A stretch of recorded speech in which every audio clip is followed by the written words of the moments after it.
Hi, this is Tim of the 1916 Company. Welcome and thanks for logging on. If you love this watch, email me.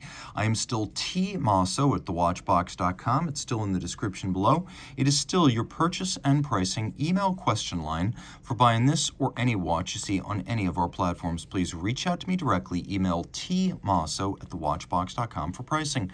Today we're discussing a very formal version of the Audemars Piguet Royal Oak automatic. Now this reference 15500 debuted back at SIHH in 2019, and it is the latest version of the standard Royal Oak automatic at 41 millimeters with the caliber 4302 inside. It measures a svelte 10.4 millimeters thick, and from lug tip to lug tip 50.5 millimeters if we include these little intermediate links known as the plots. The total distance across the wrist is actually a fairly beefy 56 millimeters.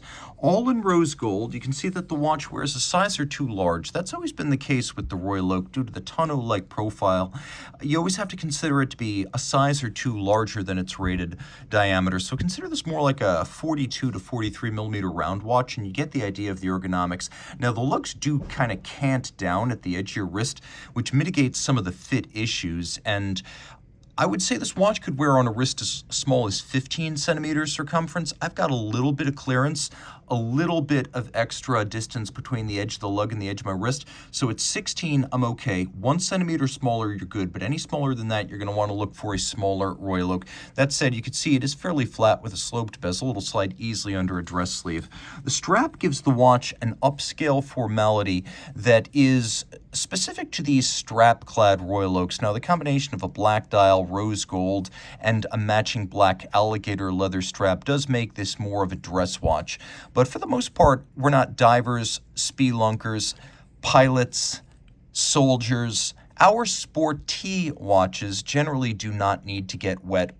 And that's why this watch is an outstanding daily driver for people who, frankly, work in an office. Now, Audemars Piguet does sell a rubber strap for it, so with a screw-down crown and a 50-meter water resistance, you can switch gears, put it on a water-resistant strap, and actually surface swim this watch. So just because this is a more formal take doesn't mean you're stuck in gear. It has a dual range, you just need that second strap. The case is beautifully finished. The facets, the features, the little details like this expanding polished bevel over the mid-case flaring over the lug hoods.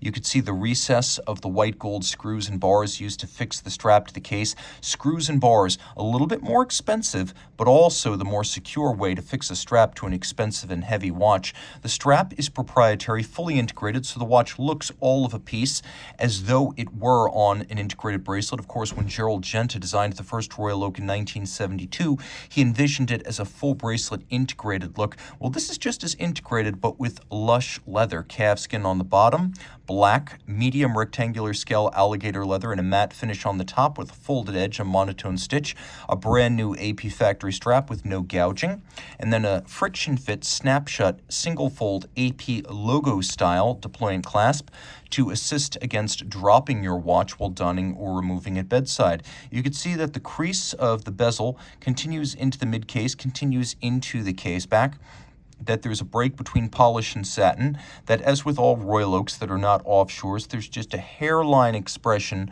of the bezel gasket visible between bezel and case. The crown has a hexagonal form, and so do the white gold recessed bolts that sit perfectly aligned circumferentially within the bezel. The bezel, inspired by a vintage diving helmet, has a rounded octagonal outer profile, and you can see satin, polish, and satin in sequence leading up to a dial. This is the Grand Tapisserie. It is the big hobnail. There's also the Mega, which is a stamped version used on the offshore, and the Petite, which has smaller hobnails used on the jumbo. Well, this is the largest pantograph cut tapisserie. It is a micro lathe engraved surface, and so the pantograph is a 19th century mimicry engine. This is the way all traditional Royal Oak dials are made. A large template has all of the textures and forms, and then the pantograph transcribes all of those textures and forms onto a smaller brass base, which is then galvanically blackened like you see here to become the dial. Now, this old school milling technique produces over 20 1,000 individual dots. You can see that there's a texture over the hobnails as well as in between. It is incredibly intricate, and the old school lathe fabrication on the pantograph is responsible for that level of detail. And since about 2012, Audemars Piguet has done this in-house. Hands, logo, and indices are all solid gold to prevent tarnish or oxidation over time, and you know that this is a 15500 because it has a very clean dial, no mention of automatic down at 6 o'clock. There's no need to advertise the watch to the person who already owns it. Now, the watch does have a fair amount of luminescence. As you can see, it's easy to read in the dark. And then Audemars Piguet, in good taste, gives you a date disc that is the same color as the dial. There is a hacking seconds or stop seconds function. There is a quick set, so you can rapidly cycle the date. And then we turn it all over, and you can see the AP caliber 4302, which debuted on the Royal Oaks and the Code 1159s back in 2019. Now at center, you have a rotor on ceramic bearings for minimal maintenance, durability, and better winding efficiency. We now have a 70-hour power reserve, a 4 Hz beat rate. We have 32 pivot jewels. We have a full balance bridge with a free-sprung gyromax-style balance for shock resistance. And this movement is considerably larger than the previous 3120 automatic. The old 3120 was an AP manufacture, but it was only 26.6 millimeters in diameter. This is 32, and it properly fills out the case back. Finishing is an accomplished combination of manual and machine finish, appropriate to the price and handsomely detailed. The most intricately hand-finished part of the movement is actually the rotor, which you can see has been elaborately skeletonized, internally beveled, and then there's a break between satin finish on the top and polish on the logo. You can also see many sharp interior angles within the rotor where bevels converge in a sharp crease. That's very important because that's one of the most difficult finishing feats in all of watchmaking. Black polished screw heads feature chamfered slots in circumference. There's solarization on the center of the rotor. There's linear Côte de Genève across the bridges.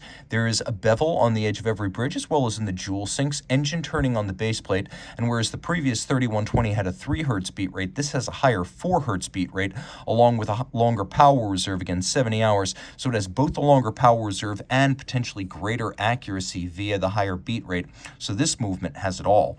If you love this watch, hand finished and gorgeous, reach out to Team Mosso at thewatchbox.com for purchase and pricing details.